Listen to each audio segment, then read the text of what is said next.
Hope you are having a lovely day and a wonderful weekend, hopefully outdoors coming up. Because if so, tonight is going to be the perfect show for you. We are going to learn what to do out there, all those beautiful trees and weeds, etc. Well, how many of you have actually eaten a tree? A pine tree. Yep, that's what we're talking about tonight. How to eat your pine tree with one of the most lovely women that have walked the earth, Linda Runyon of thefield.com. She is a master, just a beautiful woman, a homesteader, a wild foodist, or whatever. Just, one of those crazy people that eats weeds, like me. I'm into lamb's quarters, dandelions, docks, birch, this and that. But a pine tree, Linda. How you doing? How are you? Oh, pine trees to me goes all the way back 50 years or more. It was our mainstay when we got hungry. In the middle of winter, 20 below zero, pine trees. Amazing. And you wrote a book about it, right? Several, actually, and not all just strictly on pine trees, but how to survive out there, in both winter and spring, summer, on the wild foods that are out there. And you said winter. Yeah, well, in the Adirondacks, where I homesteaded there for 13 years, it was pine trees that seriously were I'm going to, tonight, hopefully be able to show everybody how easy it is to utilize your pine tree. And everybody knows where a pine tree is. Oh, yeah. Excellent. Okay, I want to ask you this, though, before we get into the pine tree, and, yeah, get your paper. I got my notes stuff ready. But something came up, I guess, a couple weeks ago. I'm looking at a few articles here from BBC and LA Times and stuff. I bet I know what article, because I got one, too. I didn't talk to you about. Oh, yeah. This particular article, these are about, healthcare crisis in North Korea, and oh my gosh, they're so malnourished because they're forced to eat weeds. I'm sorry, but we would need 13 hours worth of airtime for me to convince you it's easier to get our book, seriously. We have broken it down nutritionally, a half a cup to everything, from dandelion to clover to pine trees to whatever.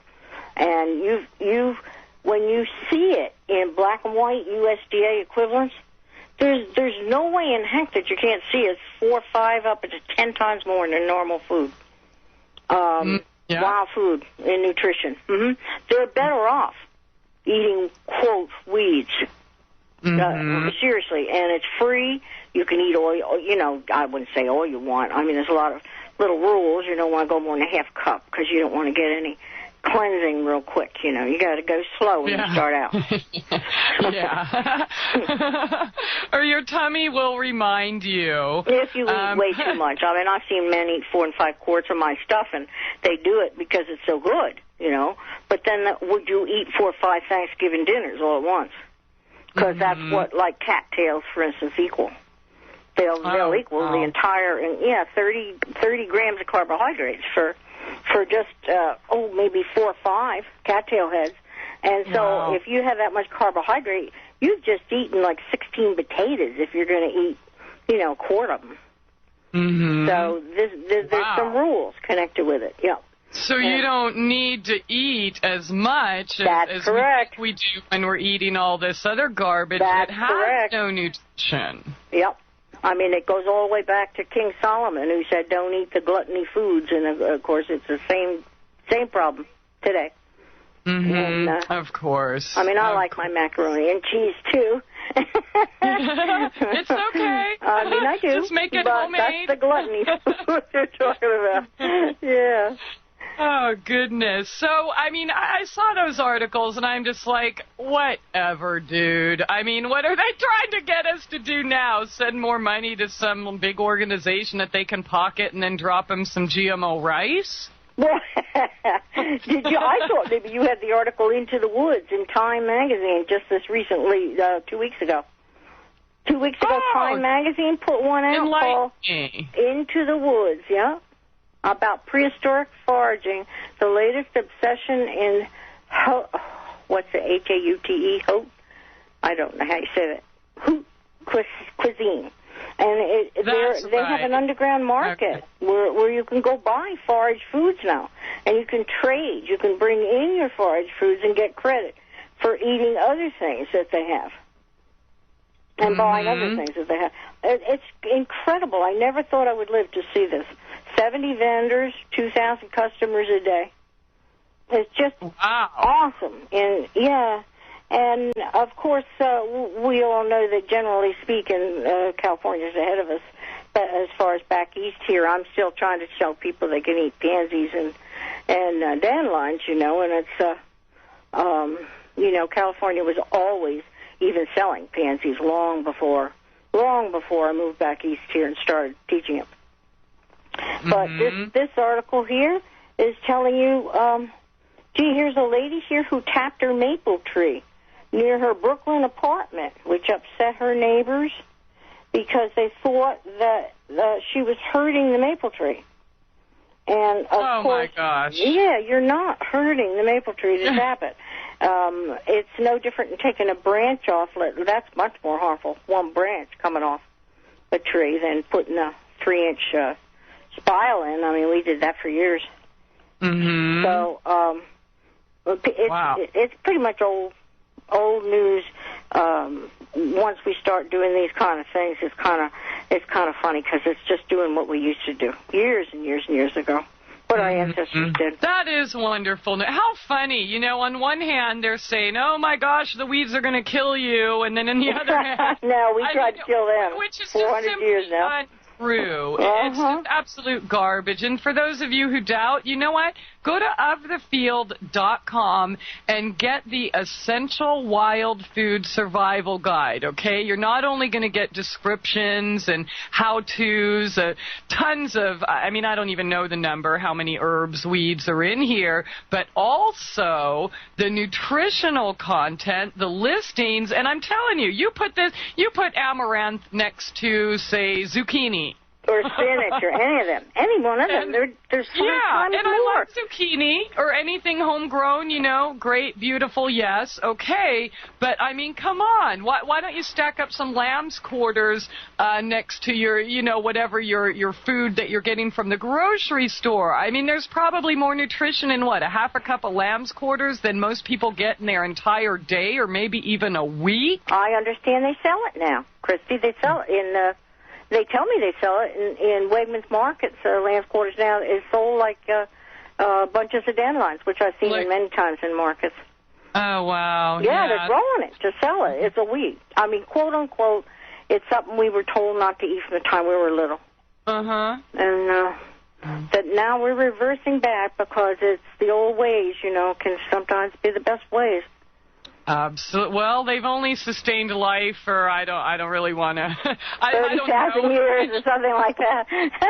Right. It's a large number, whatever it is. I don't know either whether that's right. All I know is it sustained us, and my ex-husband and myself and my youngest son went in woods many years ago, early 70s, and I think it was 1970, and.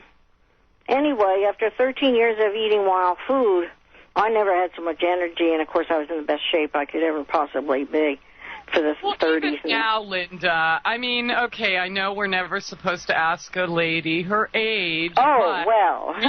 I'm a grandmother. I'm a plump, I'll put it to you this way, a plump in the 70s. And reason being is because I went back a little bit to the regular food. So beautiful, brilliant, vibrant, bright, full of energy. I mean, come on. If there was no nutrition in these weeds, do you think Linda would be here tonight? Well, I don't think so. I'll tell you, nothing makes me happier than to bend down and pick something and know what the heck it is. And this is why I can't stop. I've got to keep. I'm writing another book. I got the 8th one in progress now. Oh, wow. Good for you. Good for you. And I'm just so thankful. I mean, really, life-saving, life-changing information we're talking about tonight. So, but yeah, the pine tree thing, I mean, come on, Linda. Let's start, because I bet you $10. I bet you, well, that wasn't How are we going to eat a tree? I mean, is it like eating an elephant? You know? Is it no, it's a much easier than that. Now, you buy pine nuts, right? Well, you know what? Up until this last week, expensive. let me tell you something about that, though, because I love pine nuts, and I love to make fresh pesto and this and that. Mm-hmm. However, the whole buying pine nuts thing, I am never going to be doing that again, because I did that this weekend. I lost a few days with stuff coming out of both ends. Oh, boy, you did too much. Yeah. Well, Google Whole Foods, pine nuts, China, or bitter taste in mouth, and, they tell you, oh, well, no serious health problems. You're just going to have everything rushing out every possible way it can get out for a couple days as you're cramping over, screaming, on your deathbed. But there's something going on, and I'll just say it again, it's Trader Joe's, where they distribute these pine nuts from China. They do not know what's in them or what's causing it, but, don't worry, just spend a few days in bed and How many did you eat? I mean, I'm curious now, as a registered nurse. I mean, how many did you eat? Well, I just made a batch of pesto like I normally do. Right. Of course, that was my first time getting pine nuts there. So one pitcher full, however, it was a large amount of basil, less than a pound of nuts, but we didn't get to eat that much because, we got sick. Well, let me just for fun, say this one thing, and I'm not saying yay or nay on a bad batch of pine nuts, but pine nuts in our book here, I mean, these are hand-picked yourself from a Indian pine tree. Arizona's full of them, yeah. I love that. 634 calories for half a cup. So say you ate a cup or a cup and a half. That's way over a normal meal right there. Oh, no, I made a whole pitcher, and that lasts, you're like a week answering my question. Meals. You just really ate too much, because you know how much is in there, Christy? Seriously, pine nuts are half a cup now, 634 calories, but you have 15.3 grams of protein. If you did like 3 times more than that and poured it over and ate it, you were eating like 3 steaks or more. Oh, yeah, no, we didn't. That's how much I made. That's not how much we ate. But, yeah, absolutely. Oh, yeah. Right. That's, and, yeah. But, I'm never going to go buy a pine nut again because of what happened just this week. So how timely can this show be? Well, let's say you should start with pine needle tea, which is completely bland, absolutely as bland as you can get. Pine needle tea is easy, because you just get a handful of needles, put them in a glass jug of some sort, a mason jar, whatever, and add your reverse osmosis water or water to it and set it out in the sun. Now, we're 90-95 over here every day, and so the whole United States is like 90-95 lately, and pine tea in 2-3 hours is done. Because as soon as that water heats up, it leaches that pine taste out into the water. And even little kids love that taste. It's like Christmas. It's like drinking Christmas, And I would suggest to anybody that they start out with a tea, a mild tea. You can make it as strong as you want. The more needles you put in there, the more strong it gets. But don't just start eating needles now. Well, that's not the way to do it. Start with the tea. Start with the tea and get that taste mildly, of the pine. And I like to put it in other teas. Like I'll make a batch, whatever. Let's say it's nettle and lavender and dandelion, and then I'll put the needles in there, like to flavor it. Well, that's a good idea. Now, Linda, let me ask you this though: aren't there like hundreds of different variations of pine? Yes, and they're all. Can you see any of them? You can follow. All these things that we're going to talk about tonight with any one of them. They all have a tiny little change in taste. In other words, jack pine has a little bit, to me it's a little stronger. White pine is the lesser of the strongness. The long needle pine I prefer, but of course that's mainly because that's what I got around me. All pines are edible. Every single one of them are the same as like what George Washington did when he ground them up and made bread out of it, which we have done. We have done just about anything that I've ever read about or heard. And I still end up with these 11 things. And the first one we talked about taking the needles, put them in for sun tea. Well, that's the first start. You get that taste of it and the easy way of starting. Then the next thing, you could freeze that tea. And you have, you got ice cubes that you can add to other drinks, and it's kind of fun. Yeah, use that in your limeade. Yeah. And don't forget now, Pygenol is the one that you buy in your health food shop as the great detoxifier. You buy those tablets. Well, guess what they are? They're pine bark. And one of the ones we're going to go over tonight is how to make that pine bark and how kids really love it. They really do. And I've experimented with hundreds of children with that.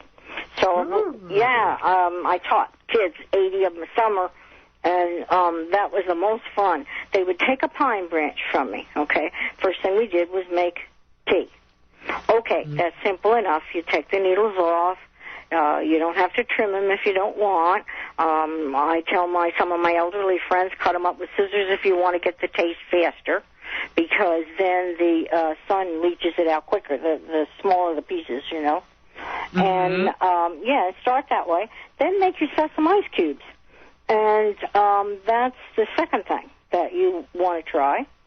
And if you don't live where you have refrigeration, then go on to the third thing, which is try hot tea.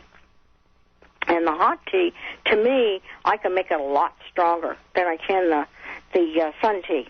There's something about it being hot, and of course I'm a coffee lover too, so something about it being and you can really make it so strong that some of my foraging friends that it really, really is strong.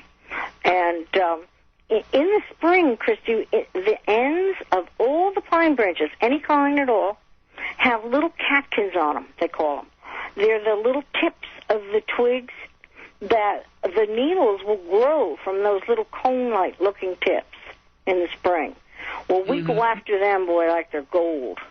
I mean, this year I put up several pint jars of it because I dry these catkins, and they're to me like having a whole bunch of oranges in my pocket. I mean, just nibbling on these little catkins are giving me, not only are they giving me calories, which I don't need all that much, but I mean, they are, the pine catkins give calories.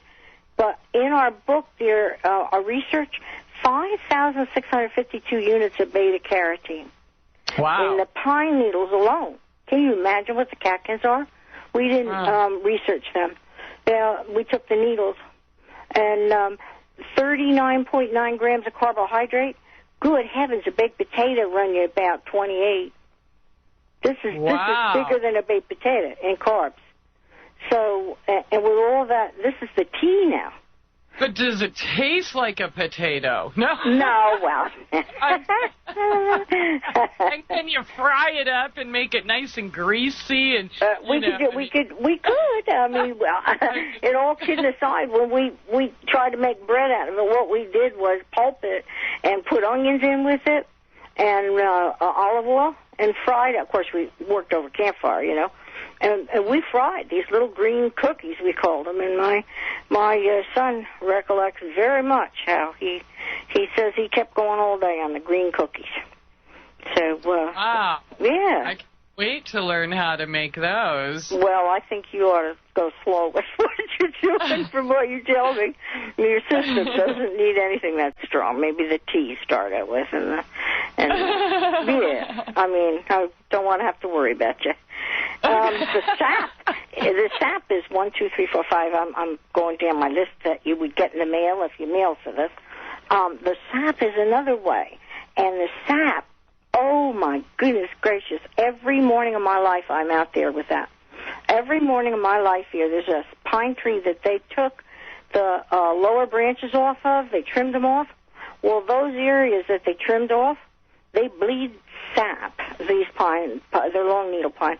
They bleed sap every single morning in this heat that we have. And, you know, it might go down to 85 at night and it goes up to 90, 95. They drip the sap. And I have this special little stick I take, and I have this little glass, little vial I take, and I will fill that with sap every morning. And I can honestly tell you that to me is gold. Because not only is that calories, heavy survival calories, I call it. If you let that sit all winter, it turns to candy.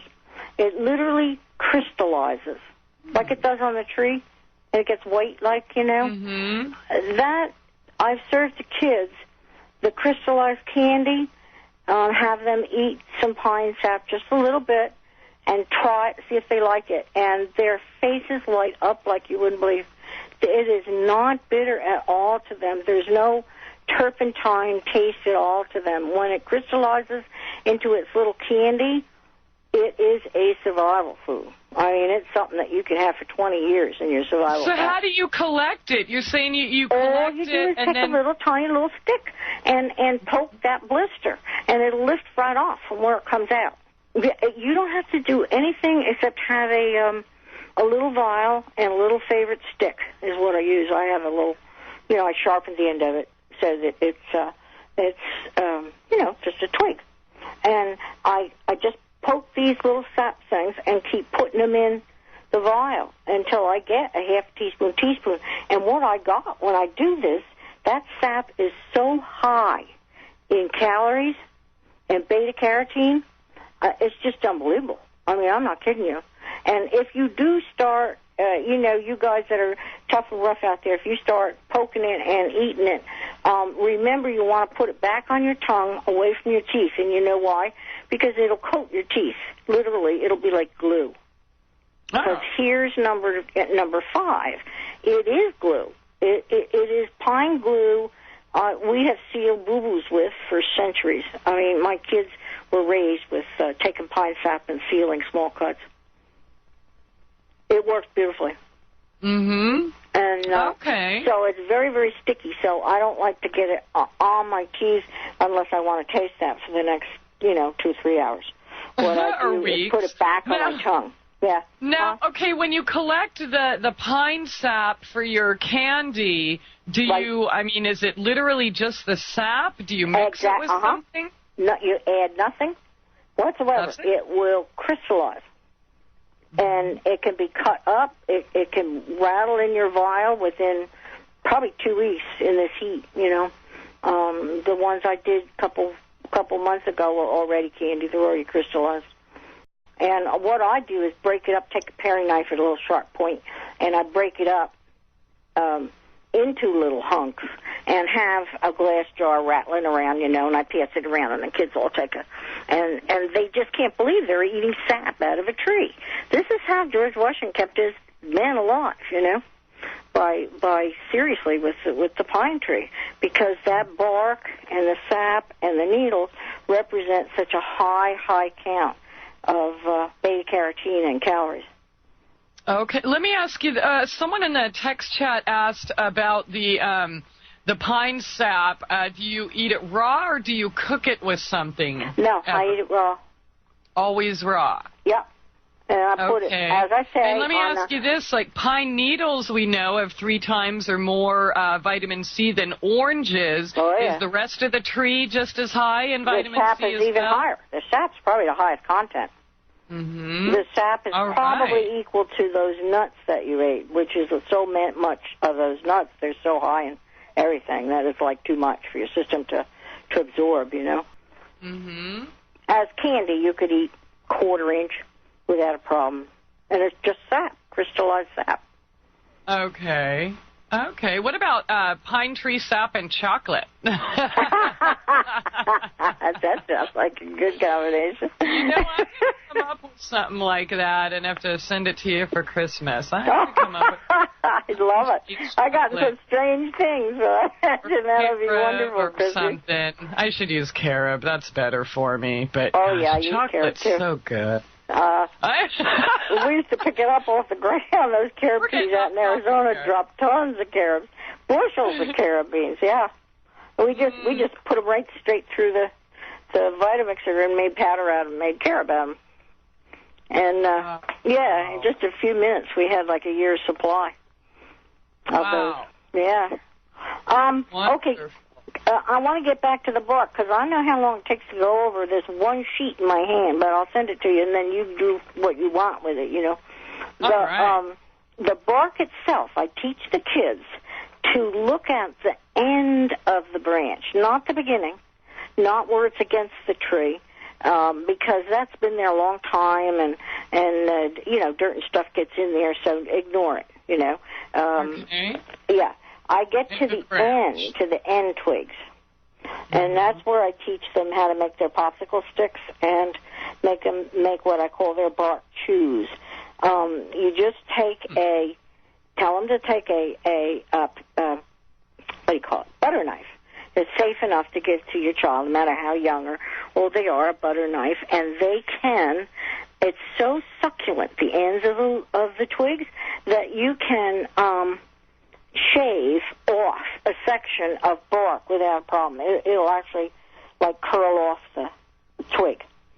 And just go ahead and pull back. You'll see a lot of sap, like little glistening little glimmer things underneath it, because it's wet. It's like fresh bark. It's not the old bark that's on the trunk of the tree, but it's the fresh ends of the twig. And I teach kids to peel back a young branch and take those little pieces of bark and dry them. And when they're dry, they crack like a potato chip, literally. Kids find I've never found any problem with the kids, the little thin pieces of bark off the twigs. They look at them like they're delicious. Honestly, they do. And I was just amazed to see how easy it is for people to get used to drawing those little pieces, and then put them in your pocket when you go off on a hike or camp out or something like that. And many a time I reach my hand in the pocket there and pull out a little piece of bark, and that little piece of bark is giving you vitamin C and calories and carbohydrates. Is giving you a lot, just that one little piece. Can you just get wood chips and pour milk on them? Or is milk not the best idea? Maybe warm water, let it soak in the wood? Well, you could, and it would be softer. The inner bark sometimes is real soft. See, you have two barks. You have the outside bark, then the inner bark. When you get that twig now, peel it back for fun and look at these different layers. The inside layer is going to be like, as hard as a pencil almost of the bark, of the twig. But then there's another layer on top of that, and that's the soft layer. I call it inner bark. That's what we call it. And the bark eaters, the Iroquois, the Abenaki, that's the part that they ate, a lot of. The outside bark is the covering bark. And seriously, they can be reconstituted in water without a problem. We would put it up and eat it dry. But then also, in the middle of the winter, it freezes. That tree freezes. And we were known at 20 below zero to go ahead out there and eat pine bark, just like the Iroquois did. And seriously, we would go for the inner bark. We'd peel off the outer bark, and it's frozen, it would peel off. And then that inner bark is a redder color. And it's right before that inside pith, the P-I-T-H, in the middle. And it's real hard. So how much do you want to, how many layers do we have to peel off, or how many inches? You really don't have to peel off any. You can eat the outer bark and the inner bark, okay? And you could chew that pencil-hard center, the pith. But I just go ahead and take a knife and scrape down to the hard part. I'm getting both. I'm getting the outside bark and the inner bark. See, it's hard to explain. I could show you. I wish I could. Our DVDs show you some stuff, and the detail is much greater in some of the different material, especially like, the DVD does tell you more. And, the book tells you, like, you can have a wreath, a Christmas wreath, and you've got 1,000 twigs on it.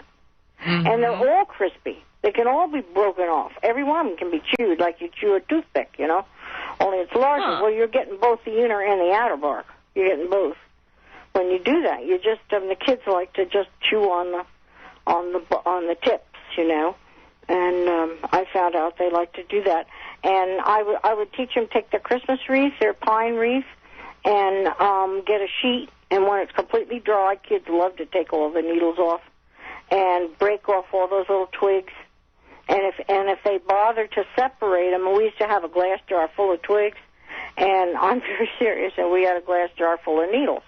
Mm-hmm. And the needles would be for the tea, and the twigs would be for these little chewies that we'd use when we go off for the day. We just so you just eat it. You just stick it in your mouth and eat it. Just like that. Yeah, you can. Okay, now, how does it taste, though? Does it taste like a toothpick? It tastes just the same as your tea. That's why we do this sheet of paper. You start out first with the tea. Crunchy. You get the taste of the tea. Then your ice cubes are like that. And your hot tea is maybe a little bit stronger. You want it stronger. Then maybe the catkins are like the little tips. It's all the same taste. And then the bark itself is maybe a little bit stronger. If you dry it, it's crispy. And it just seems to be, a really neat chew, we call it. And the wood doesn't cut our intestines or, our insides open? No, because you're chewing it. You're literally, you're not. I suggest do not take needles now and stuff them in your mouth. That certainly would be a bad thing. Be like eat the porcupine. Don't do that. No. We teach kids to twist the needles, Christy. If you twist them, take a bunch of needles and twist them, then what you do is like bite the center of that twist. And you get a really sharp taste of pine. That's how I get them used to the pine. To twist the needles and suck the juice from the center like. Mm-hmm. Okay, so getting back to that question, though, whether they put it in milk or water or just eat it, you're saying that somebody, say they live in a city and there's no pine trees, they can literally, go to a sawmill and just get some Impossible. I'm going to say that. Maybe somebody can prove me wrong. But a pine tree is something that I don't care where you live, what city, what town, what country, somewhere close by is a pine tree. Somewhere. Okay. Yeah, probably in Central Park. That's the thing. Maybe you'll be lucky enough to get arrested and then end up with a job. Oh, I got a story to tell you. Ooh, can I tell you a story? Oh, boy. Let me tell you a story. In Arizona, where I used to teach in Glendale, I taught an awful lot of homeschoolers and stuff like that. And one of the larger schools asked me to come and teach how to eat the pine tree. I've been doing this for years. So, so it's a third grade class, and it sounded like it was going to be fine and everything, But they said that they would have teachers around the edges of the classroom as spotters to be sure everything was going right. Well, it's not unlike how we've been talking about it and everything, But the difference was I went out and I got a lot of pine tree branches, and I scrubbed them real good with a hose so there wasn't a piece of dust on them, they really looked sharp and clean. Linda Runyon joining us, top of the second hour here tonight on Truth Brigade Radio. And Linda, we have a real short segment here, so if you would, please continue with your story. Okay, so I'm teaching this third grade class how to strip the needles off, twist them, and just taste the center, and you see the different reactions. Oh, that's strong, or that's not bad, or all the way around the room. There's always everybody's different, right? But they all did it, and then we went to stripping off the bark of the ends of the twigs, on this branch that was quite fresh. And Those kids literally were eating bark in less than 5 minutes, and they were going, I don't believe this, I'm eating bark. And they're chewing it, I'm eating bark. And, of course, I tell them all that we're going to start very small, and I don't want them to eat more than a couple inches today. And it was wonderful because the teachers were like, oh, my gosh, and they're eating. And then the teachers came in, and they all sampled everything. Well, I had made popsicles using ice cubes trays, and they were pine tea with the holder that you held the pine with, held the ice cube with, was a twig itself. Those kids tucked those twigs in their pockets. I watched them do it. And a lot of them would ask things like, can we eat this? And, yeah. I said, and don't go a lot, but just a little bit, type thing. And I will never do it again in a classroom situation in a school. And you know why? Those kids scaled pine trees on the way home and broke off branches of city pine trees and were reported doing so. And I thought, honest to God, they were taking them home. They were taking them home as food. And I learned something real fast of how fast the young human being could literally hatch on to food in the wild. Isn't type. It neat? Isn't that something? Beautiful? Yep. And I never did that again. I always did, closed home circuits and homeschools and stuff because the public school system is not the place, I guess, to do that. Yeah. What a shame. Yeah. What a shame. But that's True wonderful. Story. I have a nice little, in the chat during the break, someone who was boiling tea so they could relax and take notes during the show. After they heard you, the first segment, they went out for the last break and picked 60 or 70 pine needles and decided to throw them in the tea that she was currently making. Oh, that's wonderful. Our listeners are drinking pine needle tea right now. Christmas. Isn't that neat? I love it.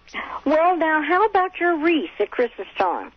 You want to be sure now. You want to ask if it hasn't been sprayed for insects. And you also want to ask, don't feel that you can't ask. Ask your person who runs the lot, if you're going to buy off a lot, if it's been sprayed green to make it look greener. Because believe it or not, they do that. Okay? They spray them green sometimes, and sometimes they're sprayed for insects.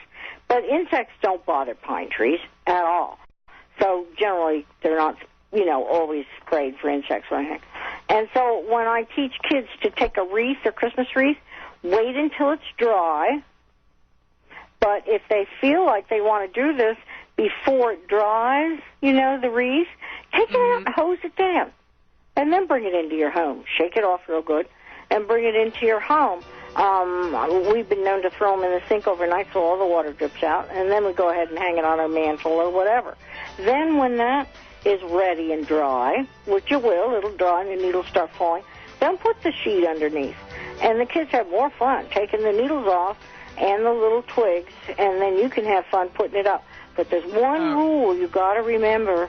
Never think you can dry pine or any part of it in your microwave, as I thought I could. And I found out by blowing the lid up and blowing up a restaurant's microwave. I'm embarrassed to this day. Blowing it up. Somebody said, well, put it in the microwave and it'll dry. And I something, I only had it on 2 minutes and boom. It's a good thing the state trooper, I'll never forget, Jimmy Short standing there. He grabbed that extinguisher and put that thing out, and Linda Runyon was at it again doing something. I was better off in the woods, let me tell you. How would it do that? How would it blow up a microwave? It's very volatile because it's that sap. The sap is in the needles. The sap is in the twigs. That's why pine, when you put it in a wood stove, it'll burn up real fast. It's not good heat. It's a quick heat, real fast heat. But it burns up so fast, you never, you can't, it's not a good thing. Hardwood is always better than softwood. And pine, for that very reason, very volatile. So okay, well, we're not telling anyone what to do, but we probably shouldn't be using a microwave anyway. Right. But blowing them up are fun. I mean, that had to be a good time.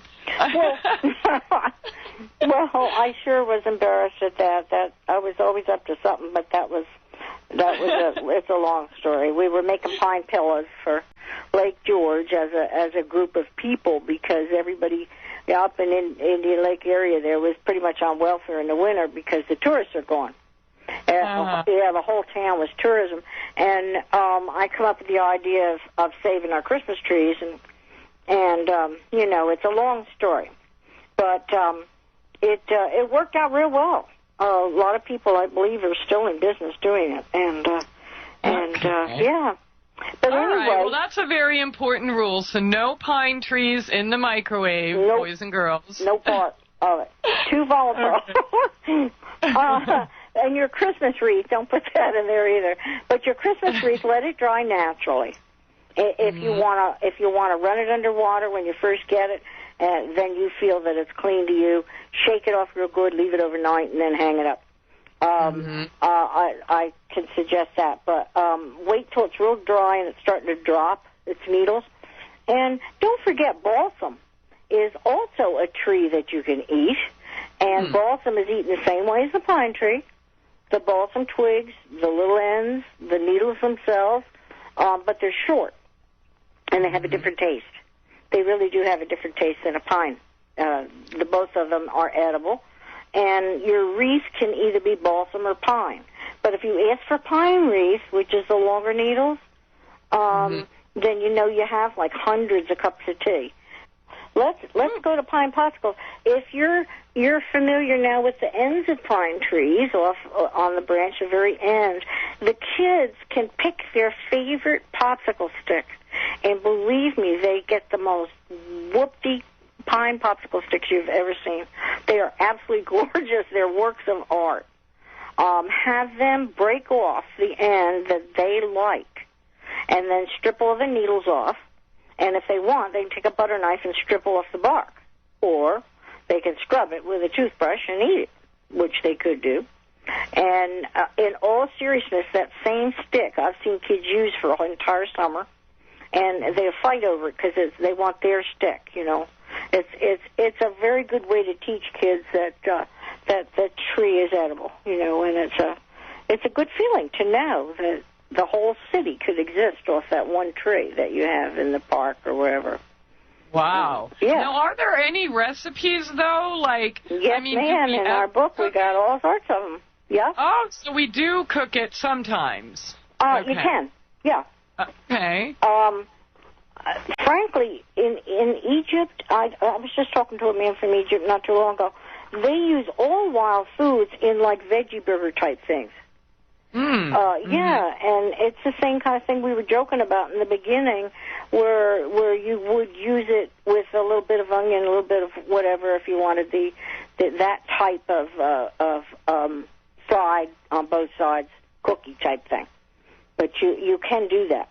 But in our book, we've got pine tea. I think we got pine wine in there too. There's a whole wine section. I think I've tried everything there is in that end of it when I was in the woods. Pine was a little bit too strong. We didn't really care for it.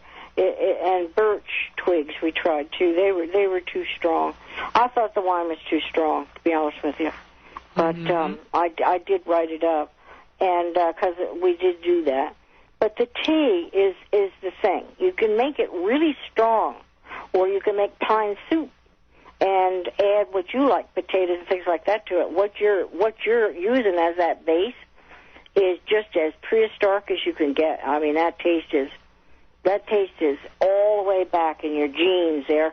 I mean, seriously, it's so high in beta carotene. I want to go back to the little chart here on pine needles that's on page 187 of the field guide. It's a half a cup of pine needles now, 51.5 grams of water, is 3.1 grams of protein. It's 4.5 grams of fat, and it's carbohydrate, 39.9. That's more than a baked potato. And fiber, it's 14.1. Now, these are the needles, okay? It's even got ash in it. It's got 186 milligrams of calcium. That's a glass of milk is 126. Oh, yeah. Wow. So, yeah. And it's got a little bit of sodium, 40 milligrams. Potassium is good, 382 milligrams. So, if you're perspiring, that type of thing, whoever's drinking the tea right there is putting back in the potassium. And this is why our things have been going over to Afghanistan and Iraq before that, because the amount of perspiration that someone can lose, with the packs and the uniforms at 100 degrees, you can't even calculate it. But you could do a strong cup of pine tea, let's say, that's everywhere, literally, in those countries. Pine is something I saw in newsreels of every newsreel I've ever seen. I hope they're using it in North Korea. Yeah. Yeah, I hope they're using everything imaginable in the wild world there, because it's, it would be so good.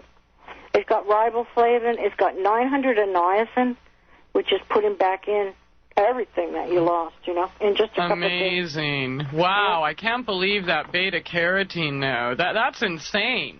And we can get that just by drinking a glass of tea. Sure. Amazing. And, George Washington didn't know that. He just ground it because it was around him. You're snowed in. I know that feeling. And that's when we started on bark. Literally. We were snowed in for 3 weeks once. And that's really when I got heavy into bark. I wrote an article one time for a magazine called Wilderness Way. You could Google that, and you'll come up with it. I think it's a great survival magazine. And I wrote an article called I Eat Bark. And it's volume 14, issue number 1, if you want that article. Volume 14, issue number 1, and they will send you that one issue. And pretty much it's how we ate bark, how we turned from just using vegetables and berries and things like that into actually making like fried cakes out of beech leaves and things like that. We even have recipes in there for Italian beech leaves and with garlic and olive oil and how you could serve it as an appetizer, and pine and balsam tea, of course, a bunch of needles, 2 cups of water. And white birch is another one that's incredible. The inner bark of white birch, the twigs, you can eat them too also. And they have aspirin in them, acetylsalicylic acid. Yeah. So, mineral white birch. Now, can we eat a birch tree this way too? Yes, ma'am. Okay, so pines, you said firs, pine, or balsam. Beech, balsam, and maple. Wow. Okay, maple, okay. The whole thing. Same way. They're edible. The whole thing the same way. Okay. And it's a skill, see, that we feel that if you learn one thing, then you've already got 10 more right there in line. The skill. Oh, yeah. Yeah, it just falls in line. I mean, you eat a lot of things, Christy. You were telling me about lamb's quarters and this and this and that and whatever. Once you get over that block of actually bending over in your own yard of what you own, or somewhere it's like a block, you're only meant to mow it, Feeling, I know, because I was there. I can't believe I was there. And now I see the whole world as food. That's how I see it. Yeah. It's like all just food. like you said, we're walking on it. There is no reason for any such thing as world hunger. Nope. Can't be, because it's all provided. It literally is provided for us for food. And no matter what we do to it, or how many times we mow it, or kill it, or whatever, it keeps coming back. It comes right back, and it comes back in abundance. And if I take the leaves off of, like lamb's quarters, for instance, I can bush that one plant out. I've been eating them off the same 2 plants all summer. For 4.5 going on 5 months I just clipped some last week, and today it was just, I need more people to feed. That's all I have to say. It's amazing. It really is. But let's get back to the pine tree, because this is what, I'm like a pit bull here. I want to get this flyer so in case anybody gets it, they understand. Okay, so your wreath is like hundreds of cups of tea. We used to, literally, in our cabin, we had an extra room, and we called it the branch room. And you can't even imagine. You can't get more primitive. We loved it.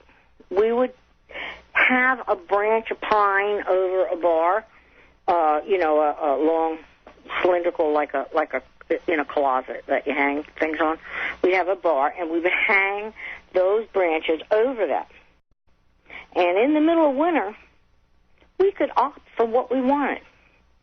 We would literally say, do you want beach tea? You want willow tea, because willow is also a seed of salicylic acid. We would go into the branch room. My little boy would do it without a problem, and pick what we wanted, what taste he wanted. And that's what we would make either into a stir fry. I would slice with a potato peeler. I slice the bark, even though it's dried. Okay, I'd scrub it first, in water, again, because it's the standing in dust, I call it. And take a potato peeler, and those slivers would go into a stir fry and be extremely palatable. And it's just, there's so many possibilities with the wild food. I believe that all of us that teach it are coming up with more and more and more ideas because of the, our own experience. And it's great because you could do a whole study just on pine trees. As an emergency food, your sap is so high in calories and stores so well, it's something you might want to think about doing and keeping that vial. If you had let's say you had 4 ounces of pine sap you were able to collect, do you realize how many calories that is? How many? Well, I can't even calculate. I couldn't even calculate how much that was. I bet it's at 40,000 or more. Wow. Because it has to be. A half a teaspoon is going to give you well over 1,200. Your nuts are 600 and some. Wow. Yeah. Really, you could live off of 2 teaspoons of pine sap.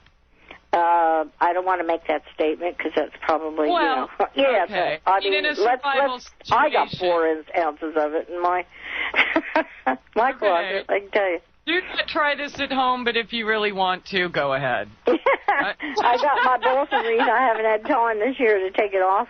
It's in a great big bag, and it's still there, drier than a bone, and it's perfectly fine. I just haven't taken it off the ring it's on yet. Okay, so you've got the twigs. The kids have their twigs for their popsicles, and you've got the sap and whatever. Now, let's go a little bit further. Let's go, and this is on the sheet. Let's go into pine tree Jello. Ooh, pine tree Jello. Sure. Okay, sounds great. Yeah, but you can go to your health food shop and you can get plain Jello that doesn't taste at all. So if you do that and your water you're supposed to add to it, you just add pine tea in however strong you want to make it. And you have made pine Jello for the kids. There you go. That would add a new twist to that green Jello everyone gives you in Utah. They put carrots and stuff. Why not? Well, sure. That's something. I did a few TV shows back then, when I was younger. And, the one that I got the biggest kick out of, I think, was Linda Runyon. She loved the sumac tree. Now, the sumac tree, you can, it's the red sumac that is the food, not the beige and white berry tops, because that's poison sumac, okay? Okay, you said red, but it's that time again. I think she said red. We'll find out when we come back from this short break. Linda Runyon here on Truth Brigade Radio. All right, Linda, getting back to that pine tree we're all going to go out and devour this weekend. We have pine Jello. What'd you say? Green cookies? Pine cookies? Is that for reals? Yeah. Oh, really? Well, I made green cookies, quote unquote, out of everything there was in the woods that was edible. We literally figured out how we could paste the whatever it was together. You know, whether we'd be using pine, there's violets or a thickener, so that you could chop up a few violet leaves, and they're mucilagenic, and they'll hold together something else that doesn't hold together so well. I mean, there's 1,000,001 little hints and such that we've put in our material that can make your life so easy. You can figure out how to save $100 a month in a matter of minutes. Seriously. You can pick 5 vegetables out of your backyard. 5. That's all. Take 5. Say to yourself, okay, instead of this tonight, I'm going to have this. Instead of that, you know, can of beans or whatever you're doing, I'm going to have this. And learn those 5 plants inside and out. I mean, those, let's say 5, and I use that loosely because, I mean, if you want to save $30, $40, $50 a month, it's very easy to figure that out. And we've done whole things on that, a lot of material on that. Because your vegetables are pricey. I mean, certainly not right now. It's summer back here, so that you can get bushels of things, you know, for next to nothing. But then, gosh, I don't know. I love Jersey tomatoes, for instance, you know. But I mean, I'm not trying to put anybody out of business or anything like that. But my gosh, I don't know how much stuff is on there or in there, you know. All I know is that if you do, quote, mow your lawn, okay, this wild food grows back in 5, 6, 7 days. In 2 weeks, it's telling you immediately to mow it again. And what's telling you are all the foods that we've got in our material here. This is the wild stuff that comes up over and over and over and over again, and we cannot get rid of it in any country. I'm sure. I can't prove it, but I'm sure that that's what North Korea is using for their citizens, are things like this. Because, I mean, I've read articles many, many, many times. The Afghanistan kids, when they went through periods of starvation years ago, were known to have eaten grass like it was a shameful thing. Let me tell you something. The nutrition in grass, I could do 20 shows just on grass. It's that high. Wow. Yeah. I mean, you did a whole book about crabgrass muffins. Yep. And actually, crabgrass is very light, nutty taste. It's beautiful. Oh, my. Kitty Carlisle, and to tell the truth, that was the last TV show I did out there in L.A. Literally, she guessed me right away because they stuck me in heels. I hadn't worn heels in 45 years. And they made me do that. Yeah, right. Well, I don't want to get into that. But she loved the crabgrass muffins. I mean, she just really thought they were absolutely delicious. And I threw a few raisins in it, you know. But, I mean, and we had pine tea. That's what we had in the NBC studio. Wow. I just put a bunch of Did you make needles, them green cookies? Yeah. No, we didn't do the cookies. Okay, we did the tea. I'm a baker, so I have to know. No, I didn't do the cookies. I did the tea. Yeah. Well, I would. If you're going to do something like that, Christy, I honestly would add just a little bit. Like take some pine needles and pulp them up in your blender. Get them chopped up as much as they'll go, and add them to something else, like chocolate chip cookies or something. You know, don't have them 100%. I'm going to tell you, it takes some getting used to, and this is why we all say start small. You know, to ease into it. Yeah, because your system needs to wake up too. You're waking up genetically things that you can't imagine. I mean, we're all of this food, all of us, and it's a very serious thing. I've read some very good articles lately where they're seeing this prehistoric thing now as a real important link to survival of the species. Absolutely. Yeah. Okay, so just when you're switching, I guess, to the wild foods, just don't plan on changing your whole diet oxidate, add a little bit what you're here, used to. you know, like we talked about in the last show, making flour out of amaranth or red clover and such. So just maybe use your recipe half and half, or even less than that to start off. I do a quarter cup of your like clover, or well, amaranth can be strong if it's 100%. What they did, the flour that you bought in the stores, they bleached it white, which destroyed just about all of it. You know what I'm saying? Yes. So I mean, my flour would be just the leaves dried, made into powder. It's simple, and it's 100%. So I'd only use a quarter cup, and our books tell you how to do that. And it's only a quarter cup to 2 cups of flour. Okay. And if you follow that, you never have a problem. You can make it more when you're used to it more, you know. But if you're used... so start off quarter of a cup or so. Let me ask you this: can you use a pine tree to make flour? Well, I have not made flour. I've pulped up the needles, you know, and added them to things, but it's too strong for a flour. You know? I suppose you could. I don't see why you couldn't. It's just a matter of drying it and putting it through a grinder that would grind it into powder. But I'll tell you, it would be some strong flour. You'd have to use maybe 1/8 of a cup to maybe, you know, I mean, I don't know. I haven't done that. We made green cookies, but we chopped it up, pulped it up, you know, and we add things like violet leaves and maybe grasses, which cuts your taste down. Grasses can be very lightweight and very nutty, you know. We could do a show sometime on that if you want. Absolutely. Just grasses. And there's hours of things we could talk about there because they're very lightweight flour. They're, you know, very easy to digest, and they're 100% perfect. I'm not a nutritionist, and I can't, you know, say a lot about all those things. I just know that they're without any problems whatsoever. Gluten, all that kind of stuff. All right.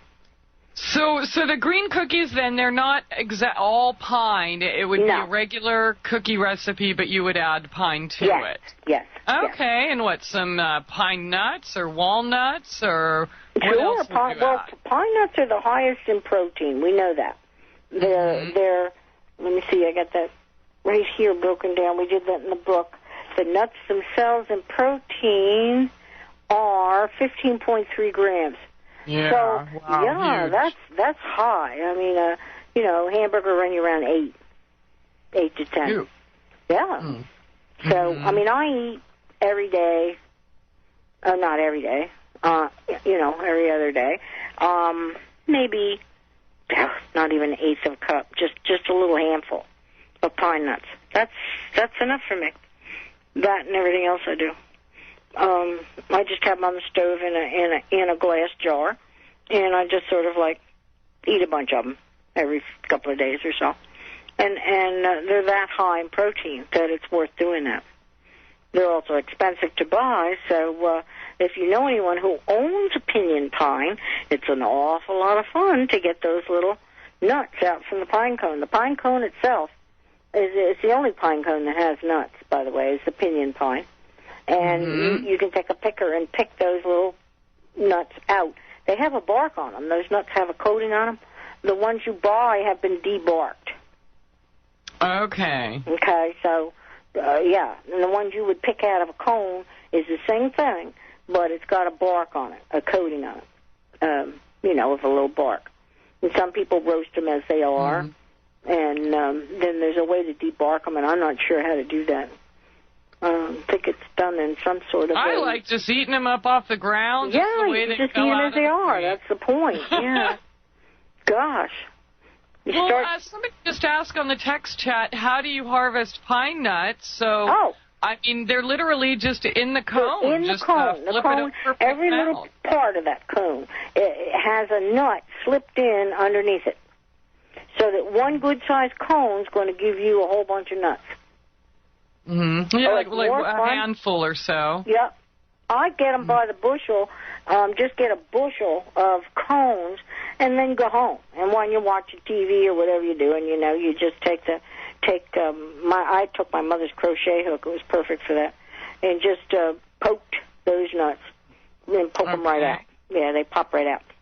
If you let the cone dry long enough, they fall out. Yeah.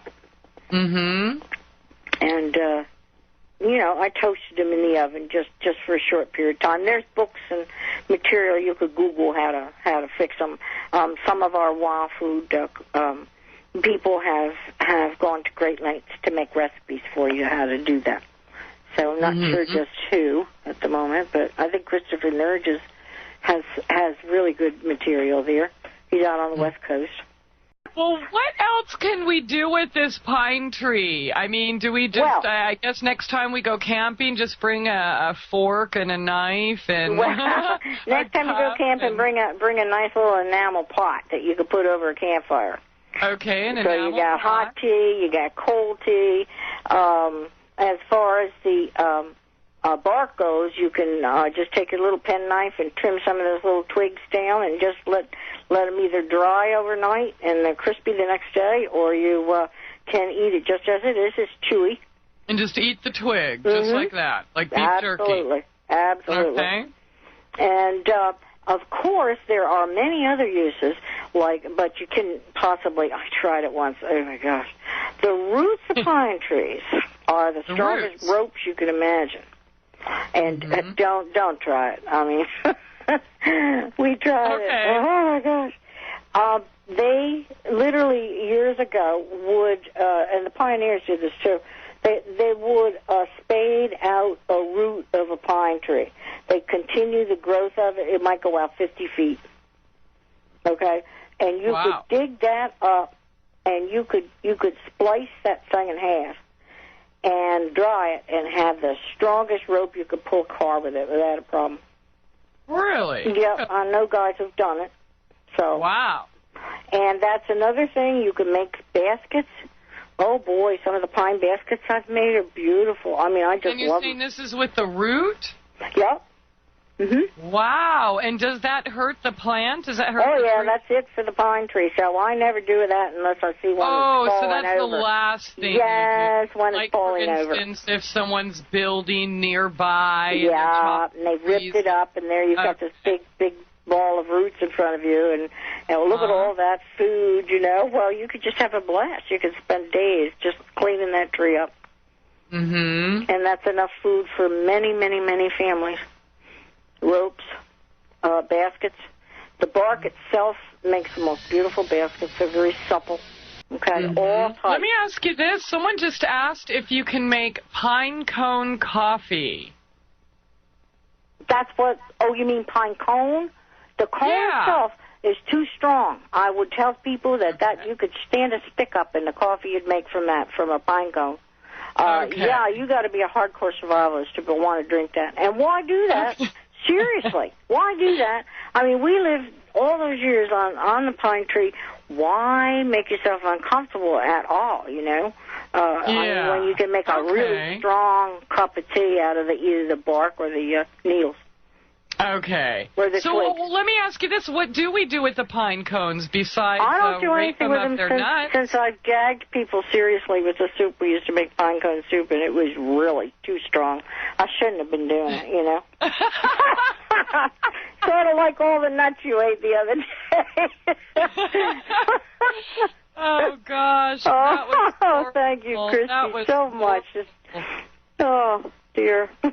Thank you. I love that. Oh, thank you, Linda. Pleasure. Thank you. We've got about a minute left here, but okay, so you're just saying, I mean, the pine cone coffee, if you really want it, go for it, but, you know, it's why do that if it's not going to hurt you, but it's stronger than a brick bat. I mean, it's really too, you know, there's some things, and that's one of them. The cone itself has collected about every kind of bacteria known to man in there, from wet, cold, dry, wet, cold, dry.